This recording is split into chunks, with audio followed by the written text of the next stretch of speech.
Hello and welcome once again to Android Developer Office Hours, coming to you from high atop the Android Tower. To my right we have with us our experts Trevor Johns, Alex Lucas, and Joe Fernandez. I'm your moderator, Joe Mallon. We'll start right off with questions from Google Moderator. The first question is there a supported way to use a map view from a fragment or fragment activity with the v4 support library? I found the workaround which makes fragment activity extend map activity and cites something from GitHub. Okay, I'll take that. And unfortunately, the answer right now is this is not supported. I believe we actually do have that documented. It's a limitation we're aware of, and while we can't go and discuss our future plans for the platform, we are aware there's a pain point for developers, and at some point in the future, possibly we will improve that for you. But right now, unfortunately, there is no approved way to do this, though there are some workarounds that you can find, including the link posted here. Another workaround that we did mention last week is you can, depending on the nature of your app, you could go and pop up a dedicated map view, say inside of a transparent activity, sort of as a dialogue, and have that have that pop up when the user clicks the map link, and then get dismissed when they are done with it. And that might work for some apps, though. It's not going to work for all apps, so it really does depend on the nature of whatever it is you're trying to develop. So I think that's probably everything to say on that issue. Okay. Any other ideas? We'll move on. The next question comes also from moderator. I need to load data via a web service, cache loaded data in a local database, and display data from the database in the view. I'd like to use a custom loader to hit the web service and a cursor loader to display it, but loader callbacks can have either cursor or status. So I think we were a little bit confused about what exactly this issue was, because according to docs for loader callbacks, the response is never status. So if whoever's asking this happens to be online right now, feel free to hop into the Hangout and give us some more information about what exactly the problem is you're having. Unfortunately, we don't know what the answer is because we don't know what the question is. So, we'd love some more clarification if you happen to be online right now. But since that'll probably take you a minute, since I'm assuming you're not actually on the air right now, maybe we should move to the next question? Okay, let's move on. How to record audio in good quality which works well in all devices. I tried Media Recorder, but the ACC codec doesn't work in all devices. An AMR codec gives really bad sound quality. Could you help? Right, so we were discussing this before office hours. It seems like you should have a couple options there. There's two real issues there. One is trying to find an encoder that's going to work across all your platforms. One of the things that you should be doing in your app code is to make sure that you check for what the available encoders are. I forget what the call is for that. Do we have that off the top of our heads? Oh, I can't remember it off the top of my head. Okay. At the very least, it's going to throw an exception. Yeah. But there should be a more elegant way to do that. Right, yeah. I mean, you can always choose the default encoder for Media Recorder, which might give you something, will give you whatever the default is, but that might not be enough quality for you. So I think the question is, make sure there's two different types of encodings for audio for AMR. There's AMR WB wideband and narrowband. I think if you want high quality, you want the wideband version. Yeah, that's correct. So make sure you're trying to use that one. And I guess the other part of it is, put something in your code that's actually checking for the available encoders before you try using any one of those, because probably you're going to get, I think, an exception thrown if you don't, if you're trying to use an encoder that's not available. Yeah. So. Now, we were looking through the docs earlier. The docs actually say that AAC should be available on all devices, depending on which container format you're using. So, I'm a little curious too about what your exact settings are there. It's possible if you change your container, you might be able to get this to work. But without more details, all we can do is guess. Yeah, so anyway, I think that's the best we can do for now, and we'll take some of that feedback that we want better encoding and available on a wider variety of platforms. Yes, definitely. Okay, great, thank you very much. Our next question from moderator is, I was wondering why HTTP streaming is considered a bad practice for standard mobile applications. Okay, so we were talking about this before the show. This is another one where we're having a little bit of trouble figuring out what exactly the question was. And our first guess was maybe you're referring to HTTP live streaming for video, which is actually a very good idea. So if you are thinking of playing video and you are going to stream it, HTTP live streaming is an excellent choice. Now, of course, local video is going to work better than streamed video, but since video files are large, normally you do go and fetch those off the network. So a more likely explanation is the poster's asking about streaming data over HTTP from some web service. So say you have, just to take a canonical example here, say you have an RSS feed, and you want to go and fetch the latest news posts. It's generally considered a bad idea to go and try and fetch those news posts whenever the user loads your app and just do things live, essentially, because the user might not have a network connection and the network might be slow. And on top of that, it's just a bad user experience because they're going to have to wait for things to actually go and stream in. Almost universally, the better option is to go and have a background service which goes and fetches whatever content it is you're trying to display and caches it locally to disk, so that when the user launches the app, all the data is already there. Now, when you launch your app, you could go in the background and you have a background thread go and update things to make sure that things really are fresh. But when they launch their app, there should be data ready to display for them, and there shouldn't be any delay. A lot of people use their phones on airplanes, on the train, in places just where network connections are spotty. And your phone should still work in those places. You might not be able to make a call, but Gmail, for example, will still display your email. Your app should still display whatever content it is that it's trying to display.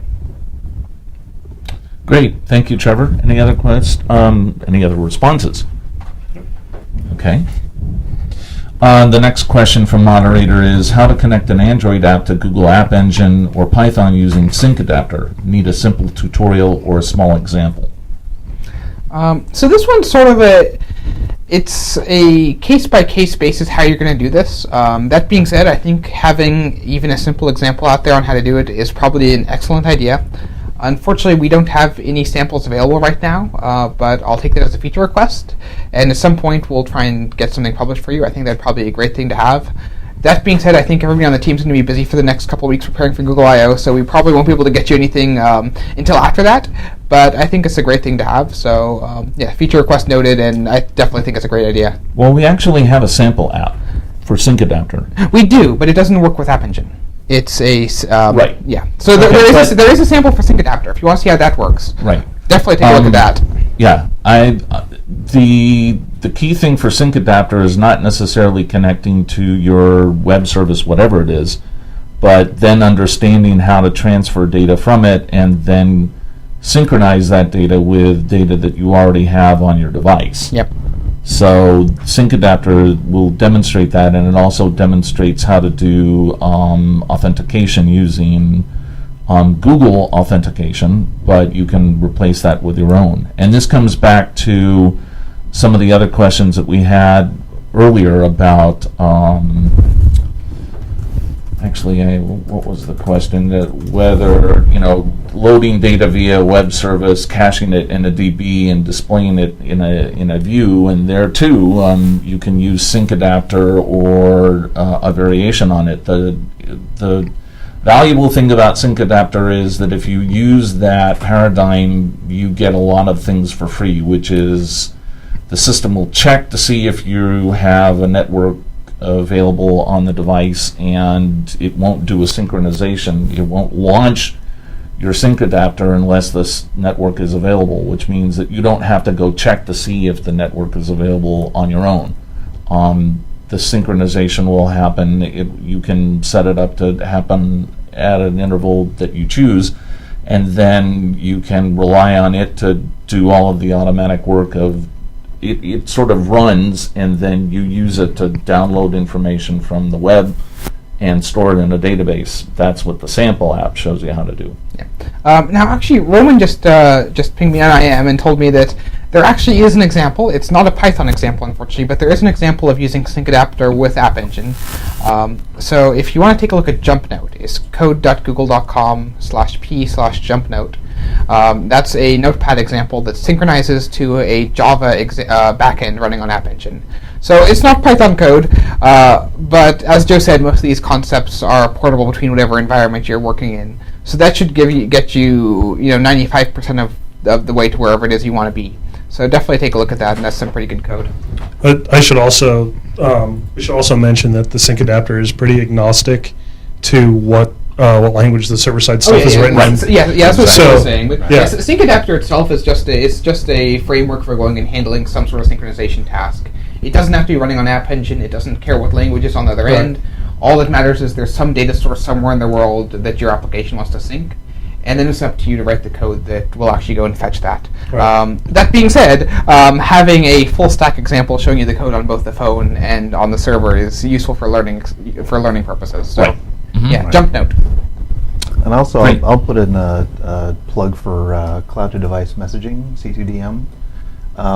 It doesn't specify what he's trying to build here, so I would just say take a look at that as well, because there's a good example of Android to App Engine communication, right? And maybe you want to use that as a conduit for whatever you're syncing between your app and the web. So just take a look at that as well as another kind of example. There's actually a very good example out there that you can build and try out for yourself. I want to say that JumpNote actually includes C2DM support. Oh, does it?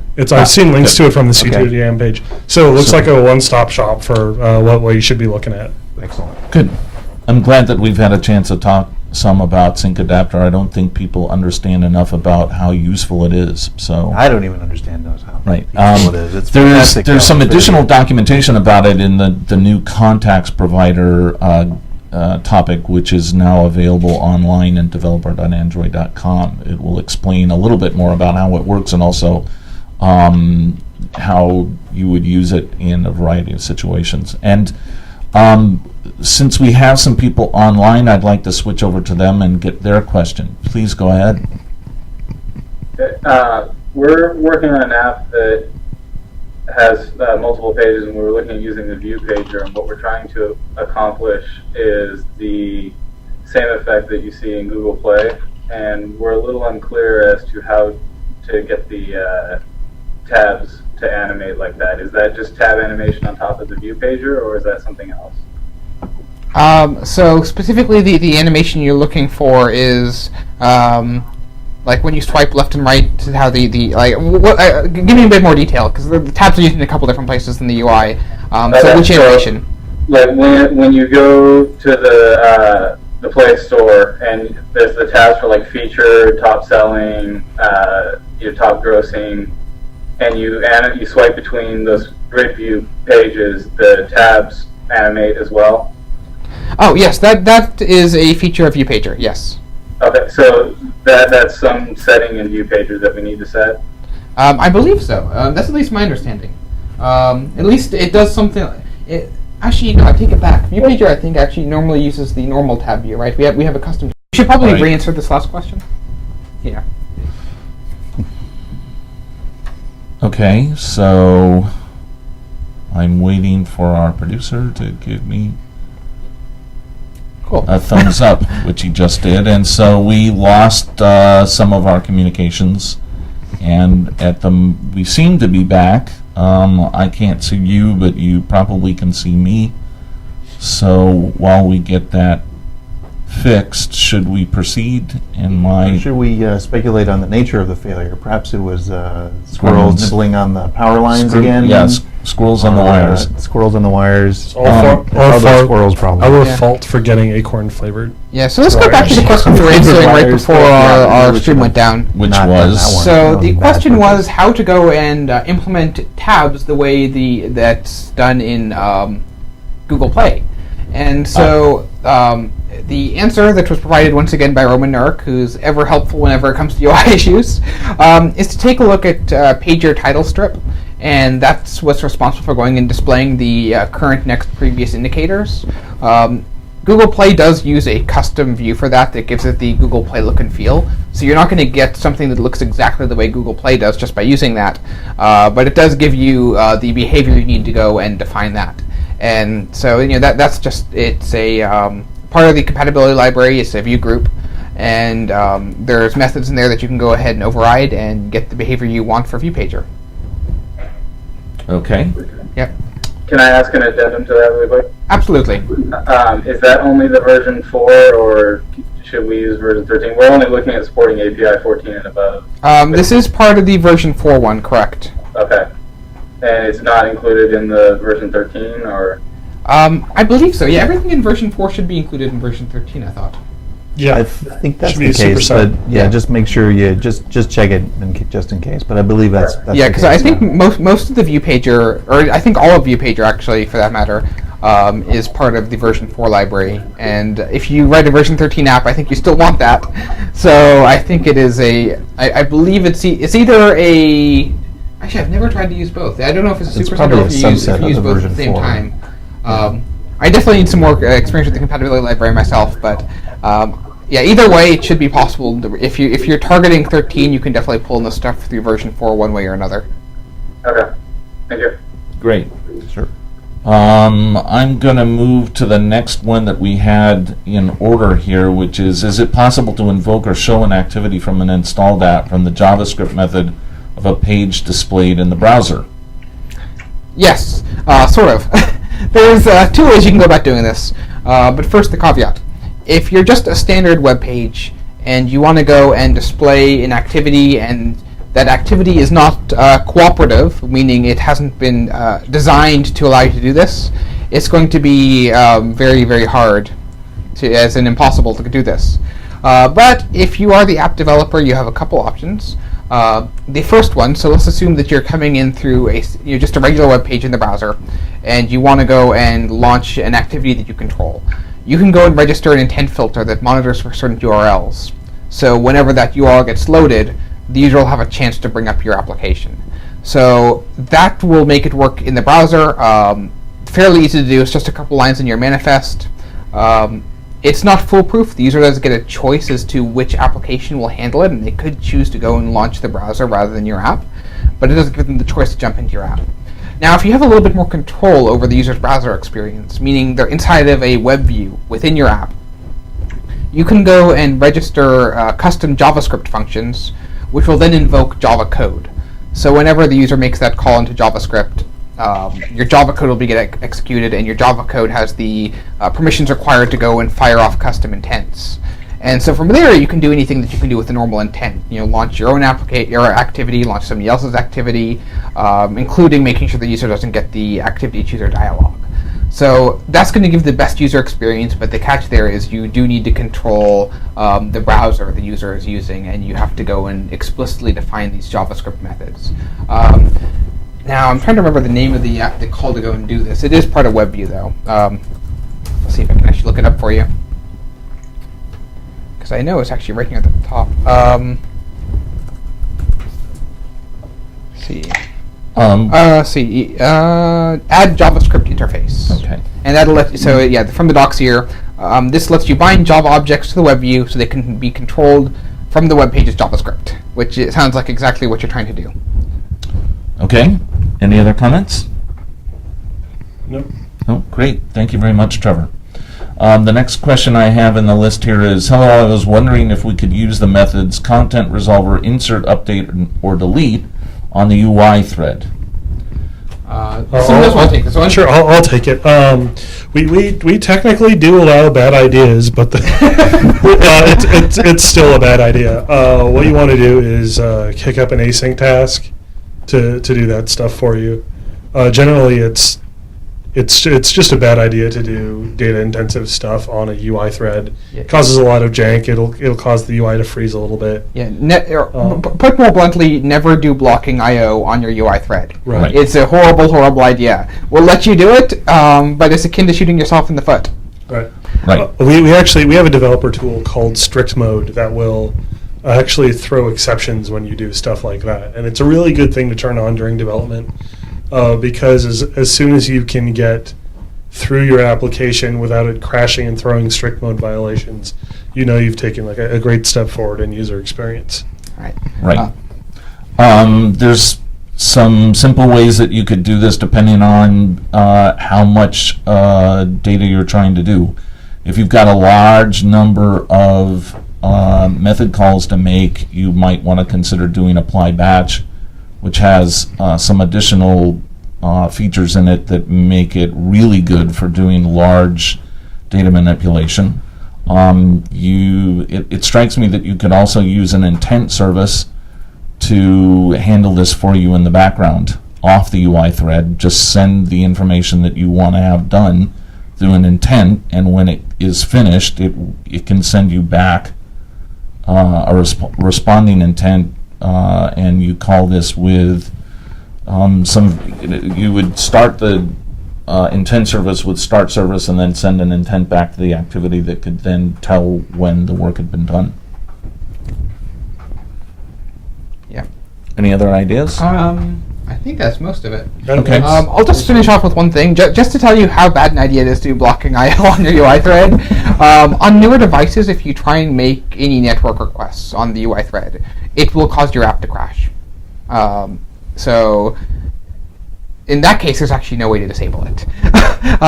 Yeah, so for most things accessing local I/O, we do let you get away with it, but you shouldn't. And yeah, just take a cue from the direction the platform as a whole is heading and don't do it. Right. Good summary. Yeah. Next question from moderator. Fragment Manager holds references to old fragments even when they are not in the layout file. It happens when you switch from landscape, which has 2 fragments, to portrait with 1. Find fragment returns the fragment which is not in layout. Is this expected? So I think this was actually news to most of us here when we saw this question earlier today, but it sounds like there's some caching going on there, so my suspicion is that it is very much expected. And as a workaround, I just say give your fragments different names. That seems like the easiest way to work around this. Alex, did you have any other ideas, or was that pretty much it as far as, because I know we were discussing this earlier. I was genuinely surprised to hear that it keeps it even after the rotation. I would say, like as Trevor suggested, you can name them differently. That'll definitely solve it. It does seem kind of code smelly though, in terms of you have to throw in an if-else statement and say, Yeah. if this or this, whatever. But I'm not really sure right now how else we would handle it. I'm curious if it's support library fragments or built-in fragments, and if maybe there's some caching going on your end, like maybe I don't remember the call on retain non-configuration instance or something like that. You might have a leak somewhere where you're holding on to a reference during the transition. I would definitely look there. Yeah, because actually, doesn't some of our sample code use the trick where you just go and check and see what fragments are available to determine what whether or not you're running on a tablet or a phone, right? Yeah. Yeah, and in those cases, actually, even after the rotation, it does work properly. So I don't think this is actually framework behavior. Now that you mentioned that, I think this is probably something going on with your app that I think Alex is right. There's probably a memory leak here. This is probably not intended behavior. So. Yeah. Hey guys, I just wanted to add one thing. This is Roman. Don't know if you can see me or not, but we can't see you, but we can hear you. Okay. So one thing I just wanted to add on is, in general, I mean, if you're showing 1 fragment in portrait and 2 in landscape, I mean that seems pretty normal. But one thing I do want to make sure that folks understand is that you want to make sure to maintain functional parity across portrait and landscape. So you very rarely want to remove functionality in portrait that you would normally have in landscape. So it may be a case where you may want to just rethink the design to consider how you can work in that other fragment. You don't always have to have it visible. One way to offer the same functionality is to have kind of a sliding fragment that slides in from the left. This is something that Gmail does, for example. And in that case, the fragment is still there, it's just hidden. Or its view has visibility gone. So consider ways in which you can do that and not necessarily remove all the functionality of one of the other fragments in portrait mode. That's a good point, Roman. Thank you. Any other comments? We'll move on to the next question. What kind of data is appropriate for account manager's user data? My app uses Account Manager to store user profile, but when queried, it returns null. And then there's a link to Stack Overflow. So my understanding was always that you could store a little bit of data in there. Now, I'd imagine there is a maximum size limit of some sort, but it shouldn't completely disappear. This sounds a little strange to me. Now, you did include the Stack Overflow question, correct?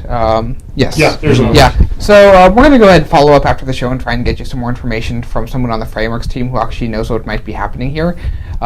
This does sound a little bit off to me, but I've never heard of this happening before. So I don't think any of us actually can give you an answer off the top of our head, but we will research it more for you. Thank you. Next question.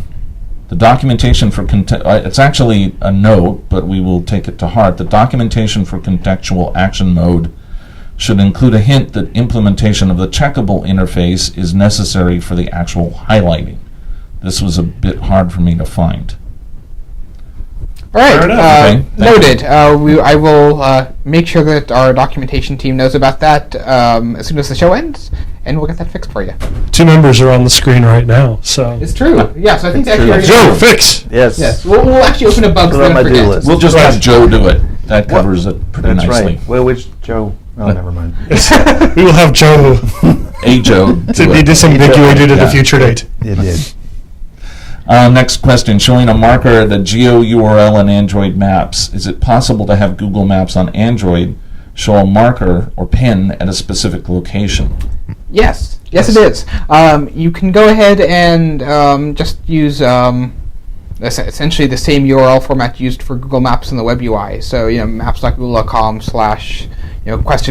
$Q equals blah blah blah, and you just put a lat long pair in there, and that's probably the easiest way to go and get a marker to show up at a specific location. Now, reading through the Stack Overflow question that was linked there, I noticed there were a few more questions as far as what the format is of this URL. And unfortunately, the URL itself is not documented. It's a feature of Google Maps that was implemented to go and try and intercept requests to the Google Maps website. And you can take advantage of that as a developer, but the functionality is very simple. If you try and do anything complicated, things are apt not to work. You do get a little bit more flexibility with a map view. And if you even need more flexibility, you can use the Google Maps JavaScript API to go and then embed that inside of a web view. Though there are some catches there about making sure that the UI displays properly. But if you really do want to do anything really complicated, my advice is to go directly to either a map view or the Maps API rather than relying on that URL syntax, because it is undocumented and it probably will change in the future. Given that its target audience is not developers, it's there just to go and handle random web pages on the internet. Thank you very much. I want to move back to some of the more popular questions here. There's one here that says, is there a way to have an intent that would send you to the market and then fire an intent post-install? It would be neat to be able to advertise a piece of functionality and have a QR code or NFC tag which launched that functionality after install. That's a really good question, Okay. actually. I don't think so. My interpretation of the question is the person wants to, say from their application, send someone to market to download some other app, and then automatically fire an intent that goes into that app that was just downloaded to do something cool. Yes, that's my interpretation And as well. so I don't believe so. A way to achieve this, I would say, would be to fire the intent to send the person to Google Play to download the app, and then detect when, after the person has downloaded the app, detect that they've gone back to your app via OnResume, and then as soon as the OnResume has been called, fire up Package Manager and look through and see if the app you're looking for has been installed. Yeah, there's a problem with that, though. Which if is you're that- scanning a QR code, you might not have any app installed other than the barcode scanner app that you use to scan it, right? Right. Usually, a QR code is going to point to, say, Market. It's not a perfect solution because the default behavior, or the expected behavior from the user is going to be, I'm going to download an app from Google Play, and I'm going to open the app. I'm not Well- going to go back to the thing that told me to download the app. I think there might actually be a good solution here, though. All right. Because when you install an app to Google Play, there is a way to do referral tracking. And so referral tracking, normally you're keeping track of which activity sent you over, and I think it'll even record the URL if you're coming from the browser. Is that correct, Alex? You know analytics a bit Yeah. better than I do. It does record the URL, right? Yeah, you would have to put campaign tracking in the URL that. Right, so rather than using it for proper referral tracking, you could use that to go and insert some extra metadata into the request saying which QR code was scanned, and then having the app you just installed decode that and then handle it appropriately. Right. So, like, I think the example here would be, like, let's say it's a restaurant review app, just to pick something off the top of my head, and you scan the barcode, the QR code. It installs the restaurant review app, and then from there, it would check the referral data to go and see if what restaurant you reviewed. Now, the catch there, though, is you might already have that app installed. The other catch is you actually need to be the developer of both apps for that to work. Do you? Or you need to, if you add campaign data when you send someone to Google Play, there's no guarantee that the other app that runs is going to look for that data. Or you definitely need to be the developer of the app that was installed. Right. But if you created the QR code and you didn't create the QR code scanner, you could have take the QR code take you to a web page. So QR code takes you to a web page. Web page appends some metadata to its URL, redirects you to Market, and then installs your app. Your app checks the referral field and extracts your metadata from the URL. Right. Assuming the referee app wants to extract that data. Yeah. Well. Right. Yeah. Well, yes. The referee app you have to develop. You have to be the app that you just installed needs to be your app. Absolutely. Right. Right. So this isn't a way to. This wouldn't be a good path for like a Trojan horse. You can't just embed an intent in there. No. That will just get fired by anything that gets downloaded through your referral link. Yeah, I think that the big catch here, though, too, is you want to make sure that when you're installing the app, there is the case that the user already has your app installed. So you probably want an intent filter on your app to go and capture the first URL. This is getting a little complicated. Wow. So QR code goes to a random web page. Your app, if it's installed, will intercept that web page via intent filter. If not, the web page will then cause a HTTP redirect to Android Market, embedding referral data into the URL, which your app will then extract during installation. So yes, it's totally possible. Right. So but I probably a think bit of work. bottom line here probably is that it's possible, but I don't think that we can explain exactly how to do it on the air. We'd probably have to write it up somehow. I think you just We did. probably- But you have to be really fast to follow it. We should figure this out We'll afterwards. have to rewind it several times in order to figure it out. We should all figure this out afterwards and then take pictures of the whiteboard and then just Right. post those There online. you It'll just be a mad scribble. That's a good question, though. I actually that one we didn't see that one before the air, so we didn't have a chance to actually debate on this one. That was fun. Yeah. Right. Okay. I'll give the Trevor Johns Challenge of the Day award. Nice question. We'll move on real quick. Hi, I'm trying to mimic the Contacts app from Android ICS, but I really don't know how it's built. My first approach was to use a fragment activity, adding tabs on the action bar and a view pager that will contain the fragments I want. Any comments? I think we all have some comments on this one. I'll start because it sounds fun. First of all, if you're using the support library, then you already have an advantage over the built-in Contacts app because you can send yours back. If you're using V4, then yours is installable all the way back to Donut. So awesome. Whatever questions you have on how it's built, the app is, like most of the Android platform, open source under the Apache license. So you can go and look at how it's built. I really recommend digging around in there.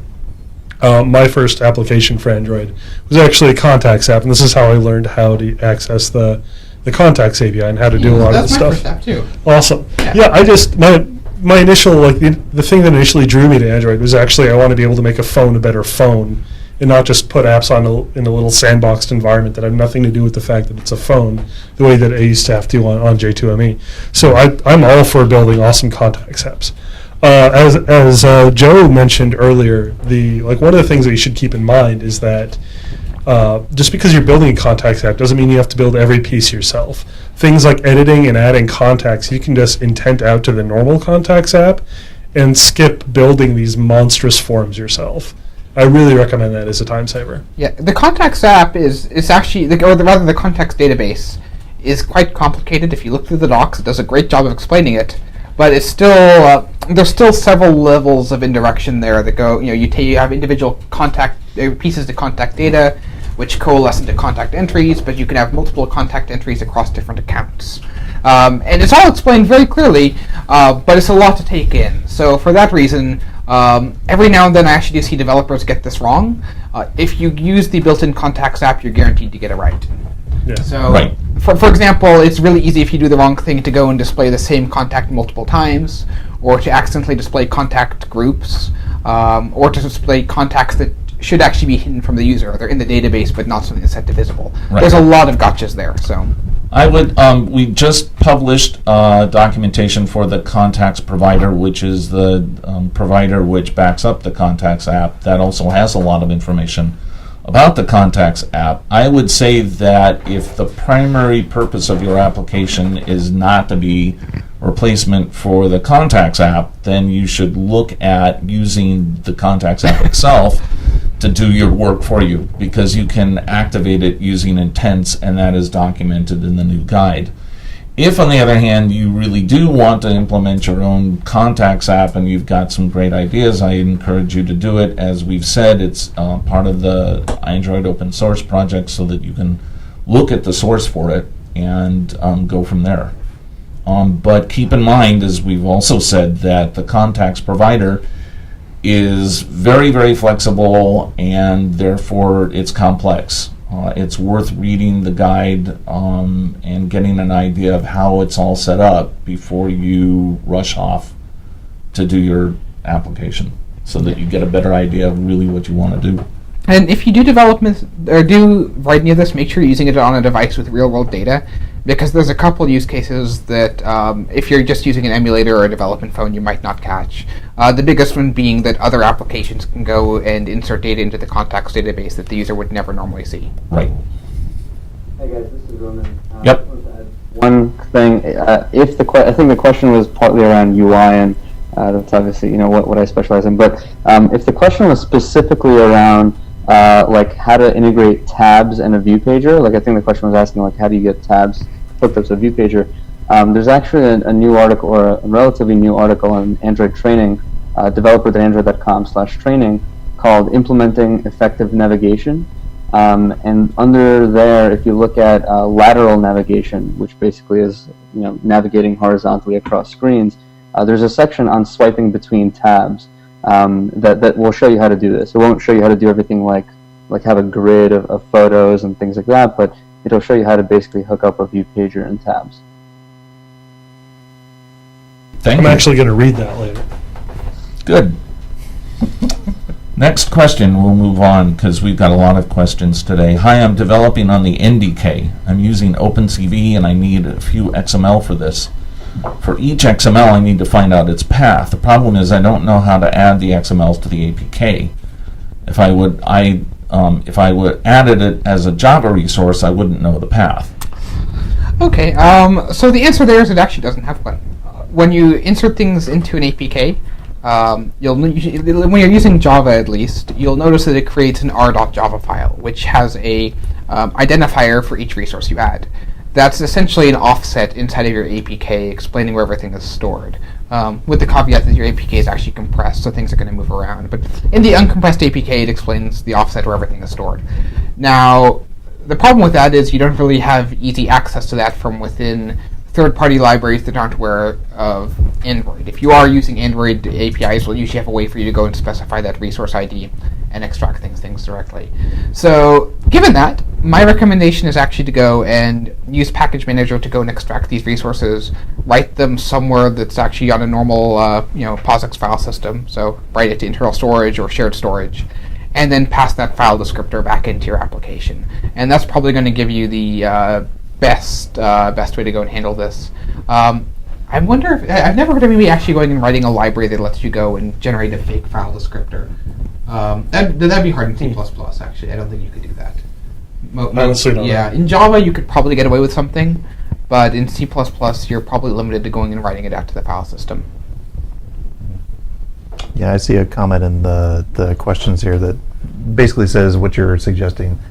Throw it in the create a raw directory in your resource file and copy that resource with your Java code into a location that you can then read it from the NDK. Right. Yep. Mhm. So That's a good sounds point. a little bit like a hack to me, but I guess that's Well, the best you're answer we've working got. in an environment that's not aware of Android, right? So Right. you're going to have to go and do some hacks to make the environment look like not Android. Yep. Okay, let's move on. Is it possible to determine a user's market Google Play Store country. A Stack Overflow question has more detail of why. Okay, so I think we have to actually pull up the Stack Overflow question. Go ahead. If I can find it. Do you know the... Oh, sorry. Which page Here, is let it? me. It says determine Android has an application with 2 brands. The application is the same brand for all the world except one country. Other applications can launch the application using an intent. If it's not installed, then the other applications can take the user to the market, Google Play, to get the application. Since there are 2 versions of the application with different package names, is it possible to determine the device's country so that when navigating the user to the market, we can specify which package to use? Not reliably. There are some tricks you can use. The problem is what the user's country is not really well defined. One approach is to actually do geolocation, turn on GPS or the course location provider. Probably course location provider is better. And then figure out where the user is physically located in the world. Another option is actually to do reverse IP address lookup and figure out what the user's ISP says their country is. A third option is to look at the user's SIM card and see what the MCC mobile country code is and see what their carrier says they are. And then a fourth option is to actually look at the towers and see where in the world the user actually is, regardless of where their SIM card is issued. And trying to figure out from all this data where the user is actually located and which app you should show is a little complicated. And I'm not sure really off the top of my head what the best approach I'd recommend there is. It looks like you're trying to say something, so... I would say that you should let the user decide. There's lots of different ways to guess at what country the user is quote unquote using.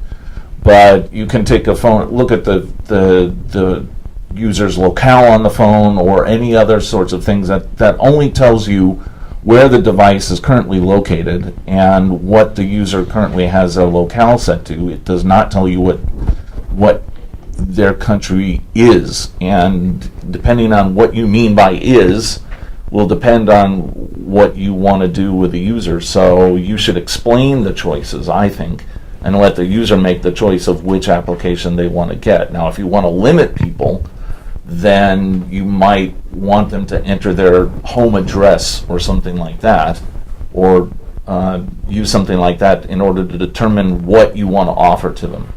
But other than that, mobile devices especially are mobile, so you can't really use anything reliably to tell you that this person is absolutely in their country is Singapore. They're in Singapore, they're looking at the app, but they may want to have the app that corresponds to India or Malaysia or Australia for that matter. So yeah, and even the SIM card, which is usually a fairly reliable indicator because that's where the user bought their SIM card from, right? It's where they get service. Well, the user could be traveling to another country and have a loaner SIM installed, or they could have a device which doesn't even use a SIM card, so even that doesn't work too reliably. So I think Joe is absolutely spot on here. Really, the best policy is to ask the user and look at the locale as a hint. But really, this needs to be something the user needs to have a choice about, if you want to do it reliably anyway. I was going to suggest actually if the problem really is about delivering a specific type of set of functionality to a specific country, then maybe what you need to do is have a separate APK which is only targeted to that country.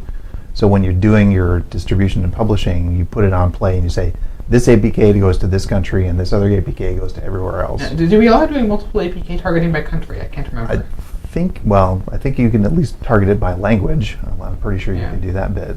So, but if it's really a concern that you want to deliver functionality to only a specific country, I think that's probably your best bet, because if you're delivering that APK, the same APK to all country locations, depending on what kind of an app it is and how concerned you are about security and your code getting into country X versus country XYZ, you probably don't want to deliver that code to that country and then try to disable it there. Yeah. So that's just another way to slice that problem. that's a great point. Yeah, and actually, I think there's even a third answer here, which is, I think Joe, the Joe to my right, was hinting that the fact that you should really only have one package name per application, and so if multiple APK doesn't give you the behavior you want, maybe a good approach would be to go and actually have the application dynamically adjust its visual appearance at runtime depending on where it detects the user is.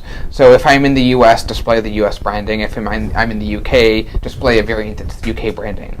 This assumes that the app still looks fundamentally similar, and it's just minor changes. You don't want to confuse the user.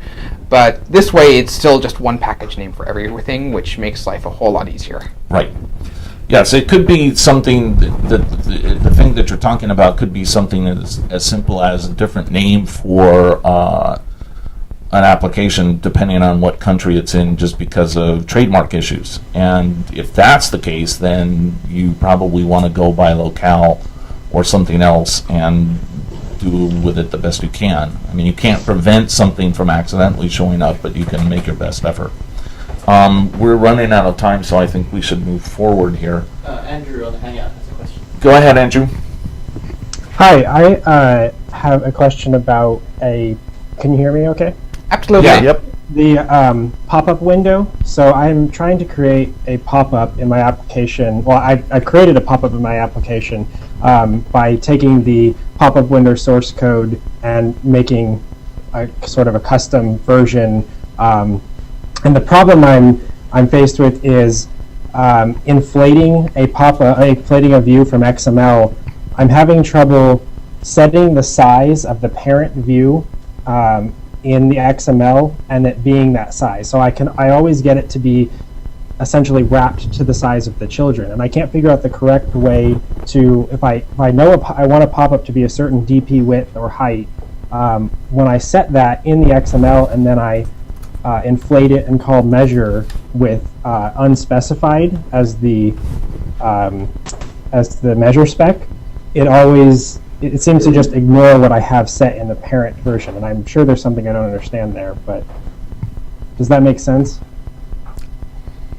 Mostly. So, but now by pop-up, now what's the actual class you're using? Are you using, is it a, because I don't think we actually have something called a pop-up, do we? It's either like a dialog so or there's a class called activity, pop-up right? window. It's called Pop-up window, you said? pop-up window. I'm pretty sure it's not it doesn't extend view. It's just its own class. Oh, there it is, pop-up window, yes. I think Roman everybody knows that one. Roman has something to say, Roman. Yeah, sorry. I've spent way too much time with pop-up window. Now, I may not know the exact answer, but one thing I wanted to check is when you're calling inflate, are you providing a container?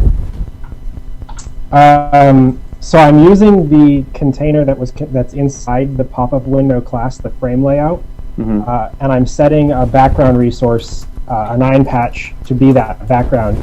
And then the reason I've modified the pop-up window to be my own class is I wanted to have it always be there, not only there when there's a background set. So I've made it so that the frame layout is always the background, and it's whatever the background resource is set to. And then when I call set content view, it sets the actual view that's inside it. And That makes sense. Sorry, that makes sense. The one thing I would just watch out for is when you call inflate, if you make sure you pass in that container, because if you don't pass in the container to the actual inflate call, your layout parameters, like your layout width and your layout height, they just get disregarded. Okay. So that may be one thing to watch out for. I don't know if that's the exact. That might be, because I think what I'm doing is I'm inflating it, so I'm extending this new custom class. I'm inflating a view and then calling set content view, but I'm just passing in null as the parent. So that would cause it to disregard whatever I've set in the XML parent? Yes.